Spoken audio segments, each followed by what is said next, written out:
NEET தேர்வு முடிவுகளின் அடிப்படையில் திருத்தப்பட்ட தரவரிசை பட்டியலை தேசிய தேர்வு முகமை வெளியிட்டது. இதில் முதலிடம் பிடித்தவர்களின் எண்ணிக்கையில் பெரிய மாற்றம் இருப்பது தெரியவந்துள்ளது. உச்சநீதிமன்ற உத்தரவின்படி நீட் தேர்வில் 19வது கேள்விக்கு கருணை மதிப்பெண் ரத்து செய்யப்பட்டதை அடுத்து இளநிலை நீட் தேர்வு முடிவுகளின் திருத்தப்பட்ட தரவரிசை பட்டியல் வெளியாகியுள்ளது. அதன்படி நாடு முழுவதும் 23,33,162 பேர் தேர்வெழுதிய நிலையில் அதில் தேர்ச்சி பெற்றவர்களின் எண்ணிக்கை 13,15,853 உள்ளது. தமிழ்நாட்டை பொறுத்தவரையில் ஏற்கனவே வெளியிடப்பட்ட முடிவுகளின்படி தேர்ச்சி பெற்றவர்களின் எண்ணிக்கை 89,426 இருந்த நிலையில் தற்போது திருத்தப்பட்ட தேர்வு முடிவுகளின்படி 89,198 எண்ணிக்கை குறைந்துள்ளது. நாடு முழுவதும் 17 மாணவர்கள் 720க்கு 720 மதிப்பெண்கள் பெற்றுள்ளனர். முன்னதாக 61 பேர் முதலிடம் பெற்றதாக கூறப்பட்ட நிலையில் தற்போது 17 பேர் மட்டுமே 720க்கு 720 பெற்றுள்ளனர். திருத்தப்பட்ட நீட் தேர்வு தரவரிசை பட்டியலில் முழு மதிப்பெண் பெற்ற 17 பேரில் தமிழ்நாட்டின் ராஜனேஷ் 12வது இடம் பிடித்து சாதனை படைத்துள்ளார். இளநிலை நீட் தேர்வு முடிவுகளின் திருத்தப்பட்ட தரவரிசை பட்டியலை தேசிய தேர்வு முகமை வெளியிட்டுள்ளது.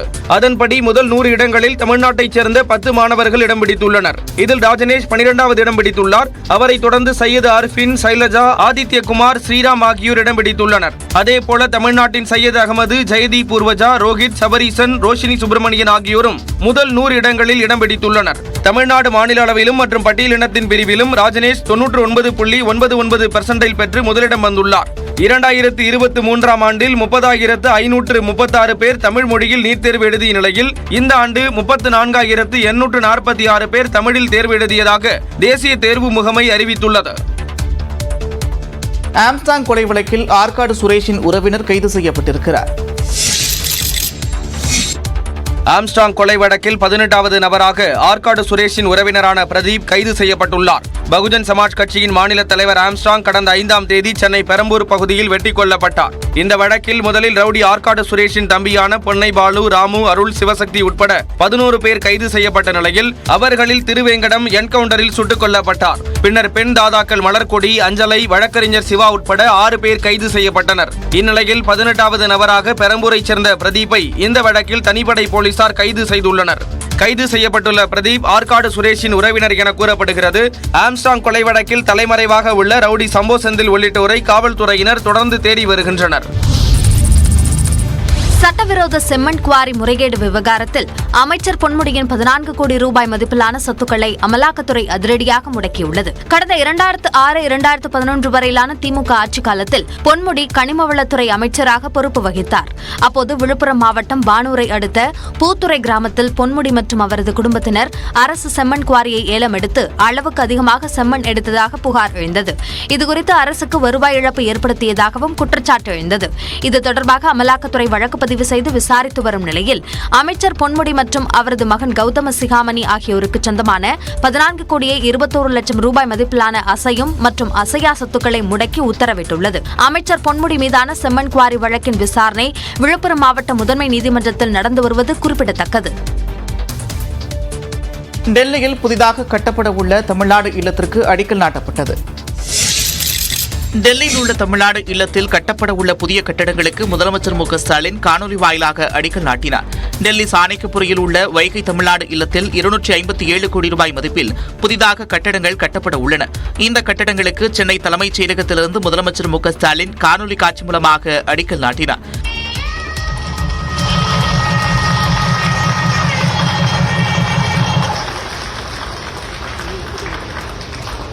இதனைத் தொடர்ந்து மாநில நெடுஞ்சாலைத்துறையின் திட்டம், வடிவமைப்பு, ஆய்வு தொடர்பான புத்தகங்களையும் முதலமைச்சர் வெளியிட்டார்.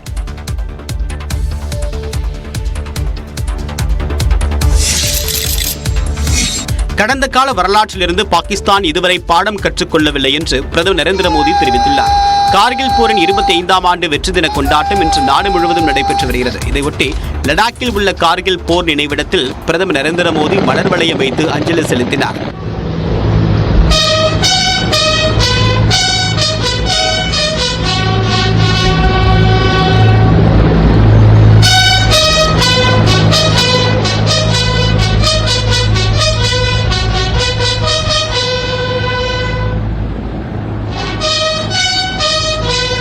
இதனைத் தொடர்ந்து விழாவில் பேசிய பிரதமர் மோடி நாட்டிற்காக உயிர் தியாகம் செய்த வீரர்கள் ஒவ்வொருவருக்கும் நாம் கடன்பட்டிருக்கிறோம் என்று குறிப்பிட்டார். இந்தியா மீதான தாக்குதல்களை பாகிஸ்தான் இன்றும் மறைமுகமாக தொடர்ந்து வருவதாக குற்றம் சாட்டிய மோடி அனைத்து விதமான பயங்கரவாத அச்சுறுத்தல்களையும் முறியடிப்போம் என்றும் தெரிவித்தார். पाकिस्तान ने अतीत में जितने भी दुष्प्रयास किए उसे मुंह की खानी पड़ी है, लेकिन पाकिस्तान ने अपने इतिहास से कुछ नहीं सीखा है. वो आतंकवाद के सहारे, प्रॉक्सी वॉर के सहारे இதற்கு பிறகு 4.1 கிலோமீட்டர் நீளமுள்ள இரட்டை குழாய் சுரங்கப்பாதையான ஷின்குன் லா சுரங்கப்பாதை திட்டத்தை பிரதமர் நரேந்திர மோடி தொடங்கி வைத்தார்.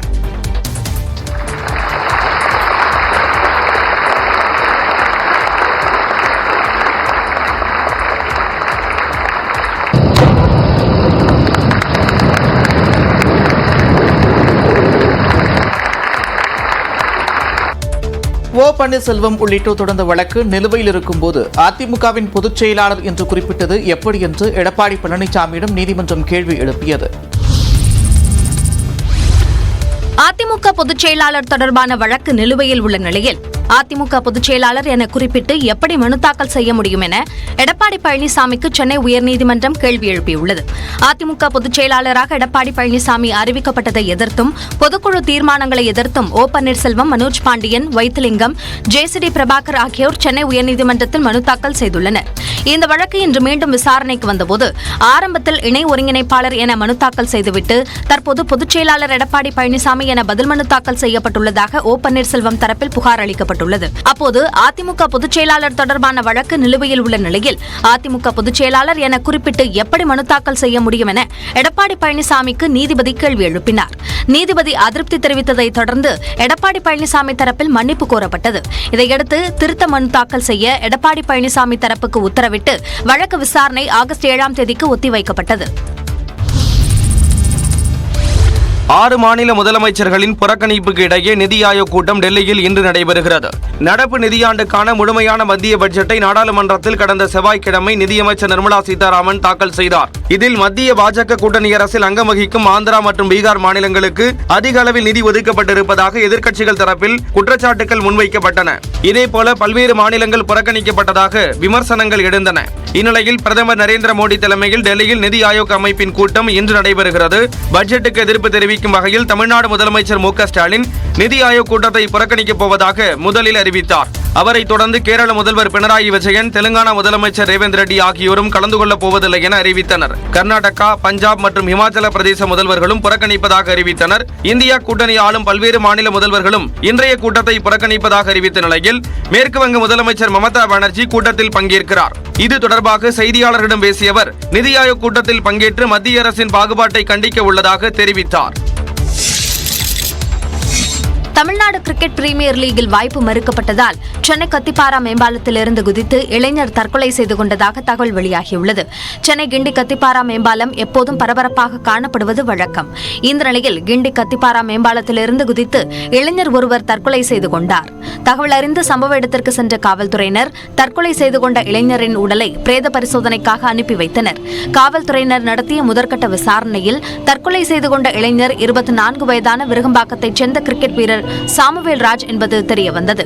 மேலும் அவர் கிரிக்கெட் பயிற்சி அளித்து வந்ததும் 2 ஆண்டுகளுக்கும் மேலாக TNPL-இல் விளையாட வாய்ப்பு கிடைக்கும் என்று எதிர்பார்த்த நிலையில் அது கிடைக்காததால் விரக்தியில் தற்கொலை செய்து கொண்டதாகவும் கூறப்படுகிறது. பராமரிப்பு பணிகள் காரணமாக சென்னை கடற்கரை செங்கல்பட்டு இடையே 2 நாட்களுக்கு சில மின்சார ரயில் சேவைகள் ரத்து செய்யப்படுவதாக தெற்கு ரயில்வே அறிவித்துள்ளது. தெற்கு ரயில்வே வெளியிட்டுள்ள அறிக்கையில் சென்னை கடற்கரை செங்கல்பட்டு மார்க்கத்தில் ஜூலை 27 மற்றும் 28ஆம் தேதிகளில் காலை 9:30 மணி முதல் இரவு 10:40 மணி வரை இயக்கப்படும் சில மின்சார ரயில்கள் ரத்து செய்யப்படுவதாக தெரிவிக்கப்பட்டுள்ளது. சென்னை கடற்கரை தாம்பரம் இடையே காலை 9:40 மணி முதல் இரவு 11:59 மணி வரை இயக்கப்படும் சில மின்சார ரயில்கள் ரத்து செய்யப்படுவதாகவும் குறிப்பிடப்பட்டுள்ளது. சென்னை கடற்கரை குடுவாஞ்சேரி இடையே இரவு இரவு 7:19, 8:15, 8:45, 8:55 மற்றும் 9:40 மணிக்கு இயக்கப்படும் மின்சார ரயில்கள் ரத்து செய்யப்படுவதாகவும் தெரிவிக்கப்பட்டுள்ளது. இதேபோல தாம்பரம் சென்னை கடற்கரை மார்க்கத்தில் காலை 10:30 மணி முதல் இரவு 11:40 மணி வரை இயக்கப்படும் சில மின்சார ரயில்கள் ரத்து செய்யப்படுவதாகவும் அறிவிக்கப்பட்டுள்ளது. செங்கல்பட்டு கும்மிடிப்பூண்டி இடையே காலை 10 மணிக்கு இயக்கப்படும் மின்சார ரயிலும், காஞ்சிபுரம் சென்னை கடற்கரை மார்க்கத்தில் காலை 9:30 மணிக்கு இயக்கப்படும் மின்சார ரயிலும் ரத்து செய்யப்படுவதாக குறிப்பிடப்பட்டுள்ளது. திருப்பூரில் பள்ளி மாணவர்கள் 20 பேரின் உயிரை காப்பாற்றிவிட்டு உயிர்நீத்த வேன் ஓட்டுநரின் குடும்பத்தினருக்கு அரசு சார்பில் 5 லட்சம் ரூபாய்க்கான காசோலையை அமைச்சர் மு.பே. சுவாமிநாதன் வழங்கினார். காங்கேயம் அடுத்த வெள்ளக்கோவிலைச் சேர்ந்த சேமலையப்பன் என்ற வேன் ஓட்டுநருக்கு பள்ளி மாணவர்களை வீட்டிற்கு அழைத்து செல்லும் போது மாரடைப்பு ஏற்பட்டது. வலியை பொருட்படுத்தாமல் 20 குழந்தைகளின் உயிரை காப்பாற்றும் நோக்கில் சேமலையப்பன் பள்ளி வேனை சாலையோரம் நிறுத்தியிருக்கிறார். சாலையோரம் நிறுத்தியவுடன் ஸ்டேரிங்கை பிடித்தபடியே சேமலையப்பன் உயிரிழந்திருக்கிறார். இறக்கும் தருவாயிலும் இளம் பிஞ்சுகளின் உயிர் காத்த ஓட்டுநர் சேமலையப்பனுக்கு இரங்கல் தெரிவித்த முதலமைச்சர் மு.க. ஸ்டாலின் அவரது குடும்பத்தினருக்கு 5 லட்சம் ரூபாய் நிதியுதவி அறிவித்தார். என் மகன் சாகும்போது கூட 20 பேர்த்த காப்பாற்றிட்டு செத்துருவார். அதனால எனக்கு பெருமை. அரசு அறிவித்த 5 லட்சம் ரூபாய்க்கான காசோலையை சேமலையப்பனின் குடும்பத்தாரிடம் அமைச்சர் மு.பே. சுவாமிநாதன் வழங்கினார். அந்த வகையில் அவருடைய அரும்படி நாங்களும் பாராட்டுகிறோம். அதே நேரத்தில் அவருடைய குடும்பத்தாருக்கும் என்னுடைய ஆழ்ந்த இரங்கலை தெரிவித்துக் கொள்கிறோம். திருப்பூர் மாவட்ட ஆட்சியர் கிறிஸ்துராஜ் உள்ளிட்ட அதிகாரிகளும் சேமலையப்பன் குடும்பத்தினரை நேரில் சந்தித்து ஆறுதல் தெரிவித்தனர். கர்நாடகாவில் நிலச்சரிவில் சிக்கி உயிரிழந்த நாமக்கல்லைச் சேர்ந்த லாரி ஓட்டுநரின் குடும்பத்திற்கு அம்மாநில அரசு 5 லட்சம் ரூபாய் நிவாரணம் வழங்கியுள்ளது. கடந்த 16ஆம் தேதி கர்நாடக மாநிலம் கார்வார் மாவட்டத்தில் சிரூரு என்ற இடத்தில் கனமழையால் திடீரென நிலச்சரிவு ஏற்பட்டது. இதில் லாரி ஓட்டுநரான நாமக்கல்லைச் சேர்ந்த சரவணன், சின்னண்ணன் மற்றும் முருகன் ஆகியோர் சிக்கினர். இருவரின் உடல்கள் சடலமாக மீட்கப்பட்ட நிலையில் 10 நாட்களுக்கு பிறகு சரவணனின் உடல் பாகங்கள் கண்டெடுக்கப்பட்டன. இதனையடுத்து DNA பரிசோதனையில் சரவணனின் உடல் என்பது உறுதி செய்யப்பட்டது. இதனிடையே உயிரிழந்த சரவணன் குடும்பத்தினரை சந்தித்து நாமக்கல் ஆட்சியர் ஆறுதல் கூறினார். இந்த நிலையில் கார்வார் சட்டமன்ற உறுப்பினர் சதீஷ் உள்ளிட்டோர் சரவணன் குடும்பத்திற்கு நேரில் ஆறுதல் கூறினர். அப்போது கர்நாடக அரசு சார்பில் 5 லட்சம் ரூபாய்க்கான காசோலையை வழங்கினர்.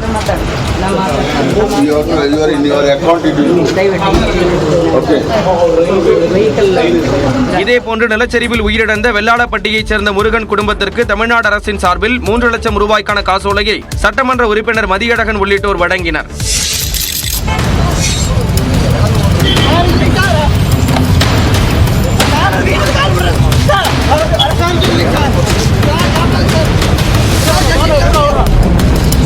சங்ககிரியில் பிரபல பைக் திருடனை தனிப்படை காவல்துறையினர் மடக்கி பிடித்த பரபரப்பான காட்சிகள்தான் இவை. தருமபுரி மாவட்டம் மோளையனூர் பகுதியைச் சேர்ந்த சந்தோஷ்குமார் என்பவர் 3 மாதங்களுக்கு முன்பு தனது நண்பர் பூபதியுடன் சேர்ந்து சேலம் மாநகர் அம்மாப்பேட்டை பகுதியில் 3 லட்சம் ரூபாய் மதிப்பிலான புல்லட் பைக்கை திருடிச் சென்றுள்ளார். இதுகுறித்து சேலம் காவல் உதவி ஆணையர் செல்வம் தலைமையில் தனிப்படை அமைத்து காவல்துறையினர் சந்தோஷ்குமாரை தேடி வந்தனர். சந்தோஷ்குமார் மீது உடுமலைப்பேட்டை, பாலக்கோடு, சங்ககிரி உள்ளிட்ட பல்வேறு பகுதிகளில் புல்லட் பைக்குகளை திருடிய வழக்குகளும் நிலுவையில் உள்ளதாக சொல்லப்படுகிறது. இந்நிலையில் சங்ககிரி காவல் நிலைய பகுதியில் தொடரப்பட்ட வழக்கில் நீதிமன்றத்தில் கையெழுத்து போட்டுவிட்டு திருச்செங்கோடு பிரிவு சாலை அருகே சந்தோஷ்குமார் நடந்து வந்துள்ளார். அப்போது அங்கு சோதனையில் ஈடுபட்டிருந்த தனிப்படை காவல்துறையினர் அவரை மடக்கி பிடித்து கைது செய்தனர்.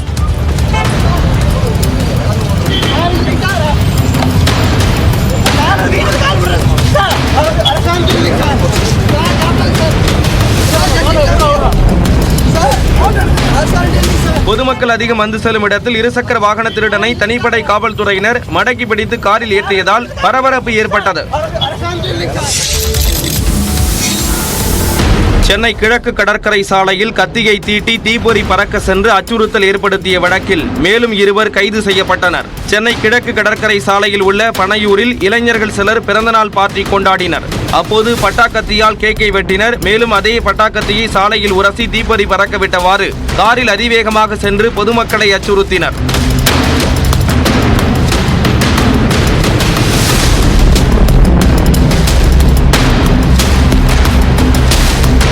இது தொடர்பாக கஞ்சா வியாபாரி எழிலரசன், விக்னேஷ், வினோத், சரவணன் ஆகிய 4 பேர் கைது செய்யப்பட்ட நிலையில் வெள்ளிக்கிழமை சைதாப்பேட்டையைச் சேர்ந்த 28 வயதான இம்ரான், 34 வயதான வெங்கடேசன் ஆகிய இருவரும் கைது செய்யப்பட்டனர்.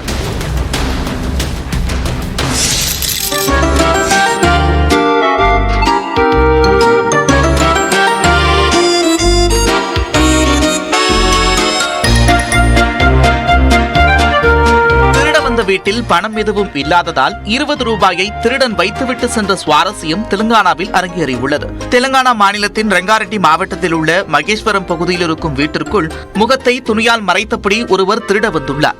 வீடு முழுவதும் தேடி பார்த்தபோதும் பணம் எதுவும் கிடைக்கவில்லை. இதனால் தனது ஆதங்கத்தை அங்கிருந்த சிசிடிவி காட்சியில் பதிவாகும் வகையில் வெளியிட்டிருந்தார்.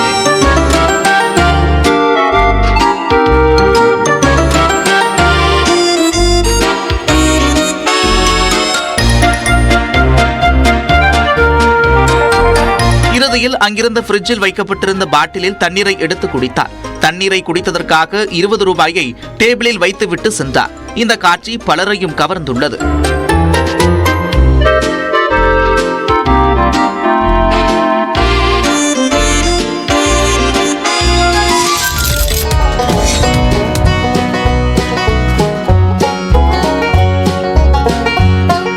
இருசக்கர வாகனத்தில் நாய் ஒன்று ஜாலியாக அமர்ந்து செல்லும் இந்த காட்சி பலரையும் கவர்ந்துள்ளது. திருப்பூர் அனுப்பர்பாளையம் பகுதியில் காய்கறி கடை நடத்தி வருபவர் சித்ரா.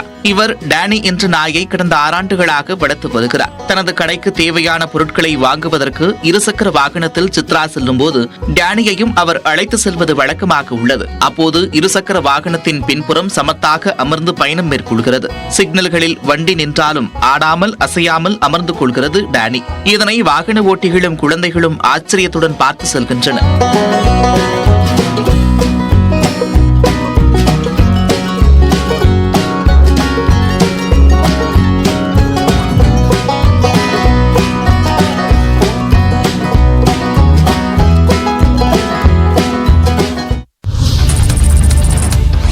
வெள்ளலூர் குப்பை கிடங்கில் நேரிட்ட தீயை அணைக்கும் பணியில் ஈடுபட்டவர்களுக்கு உணவு, தேநீர் வாங்குவதற்கு 27 லட்சம் ரூபாய் செலவு செய்யப்பட்டதாக மாநகராட்சி கூட்டத்தில் தீர்மானம் நிறைவேற்றப்பட்டுள்ளது.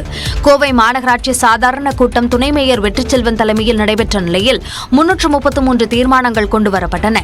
குறிப்பாக கோவை வெள்ளலூர் குப்பை கிடங்கில் கடந்த ஏப்ரல் மாதம் நேரிட்ட தீயை அணைப்பதற்கு 12 நாட்களுக்கு மொத்தம் 76,70,318 ரூபாய் செலவானதாகவும், தீயை அணைக்கும் பணியில் ஈடுபட்டவர்களுக்கு உணவு, தேநீர், குளிர்பானங்கள் மற்றும் பழங்கள் வாங்குவதற்கு மட்டும் 27,51,678 ரூபாய் செலவானதாகவும் கணக்கு காட்டப்பட்டது.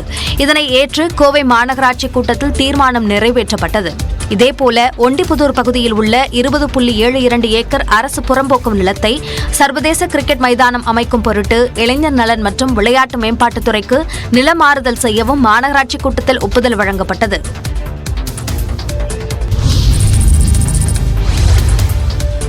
கோவையில் தீத்தடுப்பு பணிகளுக்காக 600 பணியாளர்கள் 24 மணி நேரமும் பணியாற்றியதால் 27 லட்சம் ரூபாய் உணவு உள்ளிட்ட பொருட்களுக்கு செலவிடப்பட்டதாக கோவை மாநகராட்சி விளக்கம் அளித்திருக்கிறது.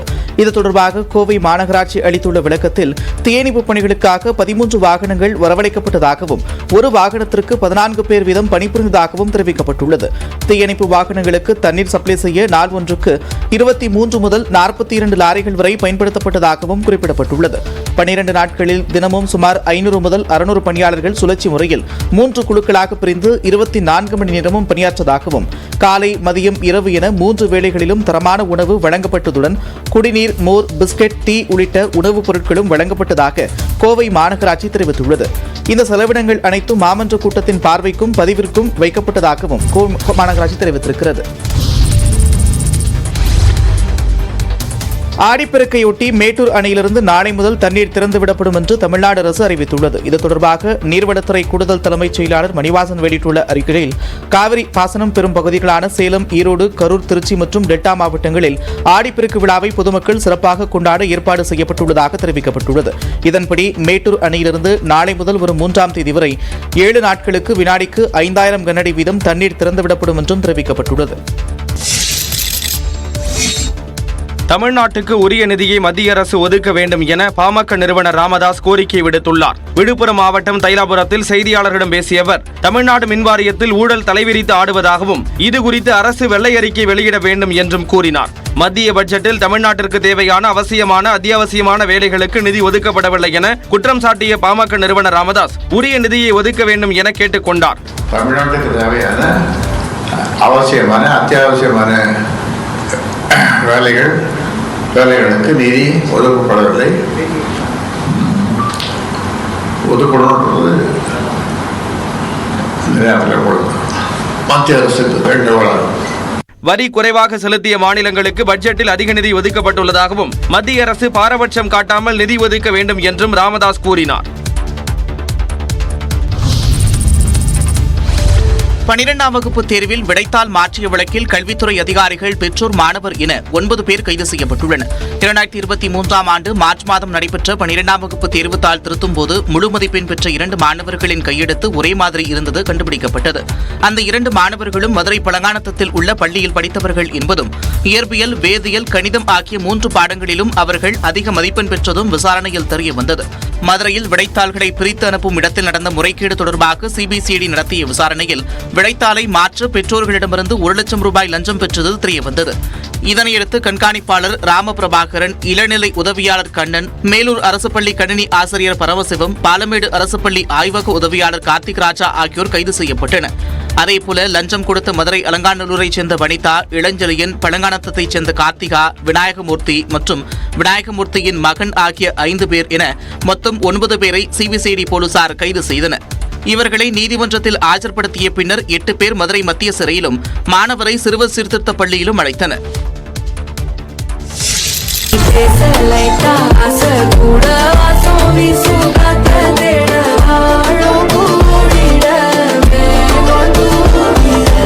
இப்படி போக்குவரத்து விதிகளை மீறி நெடுஞ்சாலையில் இருசக்கர வாகனத்தை ஓட்டி ரீல்ஸ் வீடியோ வெளியிட்ட காதல் ஜோடிக்கு 13,000 ரூபாய் அபராதம் விதிக்கப்பட்டுள்ளது.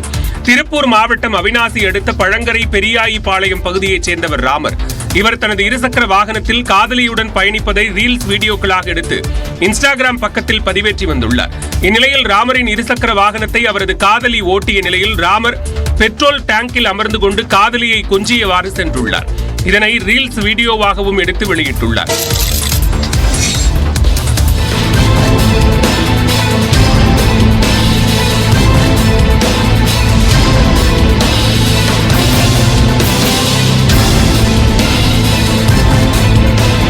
பெங்களூருவில் தங்கும் விடுதிக்குள் புகுந்து இளம் பெண்ணை கழுத்தறுத்து கொலை செய்த அதிர்ச்சியூட்டும் சிசிடிவி காட்சிதான் இது. பீகாரைச் சேர்ந்த கீர்த்தி குமாரி என்பவர் பெங்களூருவில் தனியார் நிறுவனம் ஒன்றில் பணியாற்றி வந்தார். கடந்த 23ஆம் தேதி இரவு 11 மணி அளவில் கோரமங்கலாவில் உள்ள அவரது தங்கும் விடுதிக்குள் நுழைந்த மத்திய பிரதேசத்தைச் சேர்ந்த அபிஷேக் என்ற இளைஞர் கீர்த்தி குமாரியை சரமாரியாக கத்தியால் கழுத்தை அறுத்து கொலை செய்தார். இந்த கொடூர சம்பவத்தின் சிசிடிவி காட்சி தற்போது வெளியாகியுள்ளது.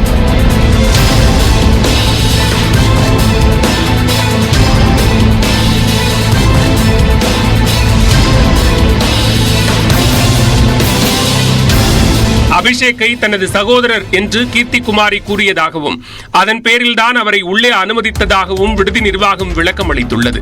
இந்நிலையில் தனது காதலை பிரித்த ஆத்திரத்தில் கீர்த்தி குமாரியை அபிஷேக் கொலை செய்ததாக கூறப்படுகிறது. தலைமறைவாக உள்ள அபிஷேக்கை காவல்துறையினர் தேடி வரும் நிலையில் இந்த கொலை குறித்து விசாரிக்க 3 தனிப்படைகள் அமைக்கப்பட்டுள்ளன.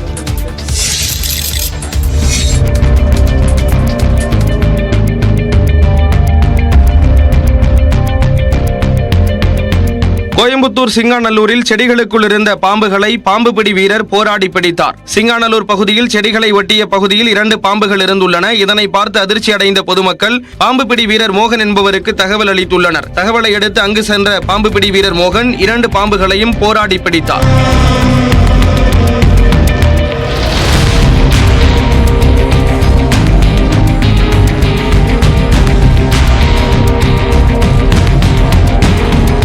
பிடிபட்ட அந்த பாம்புகள் விஷமற்ற சாரை பாம்புகள் என்பது தெரிய வந்தது. இதுகுறித்து வனத்துறைக்கு தகவல் தரப்பட்ட நிலையில் அங்கு வந்த அதிகாரிகள் பாம்புகளை அதன் வாழ்விடத்தில் பாதுகாப்பாக விட்டனர்.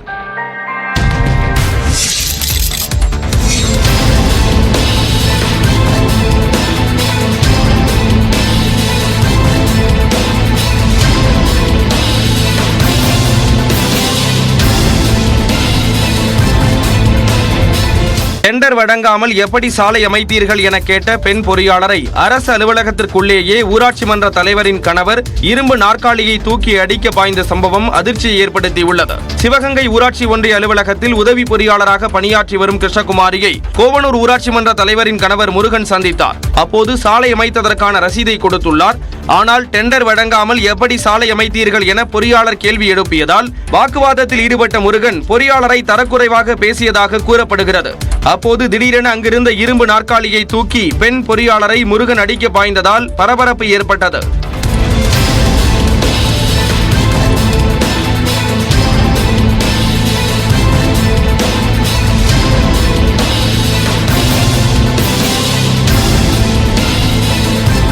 அங்கிருந்த ஊழியர்கள் முருகனை வெளியே அனுப்பி அலுவலகத்தை பூட்டினர். பெண் பொறியாளரை தாக்க முயன்ற ஊராட்சி மன்ற தலைவரின் கணவரை கைது செய்ய வலியுறுத்தி சிவகங்கை மாவட்டம் முழுவதும் அரசு ஊழியர்கள் போராட்டத்தில் ஈடுபட்டனர். மூவி சூப்பரா இருக்குது.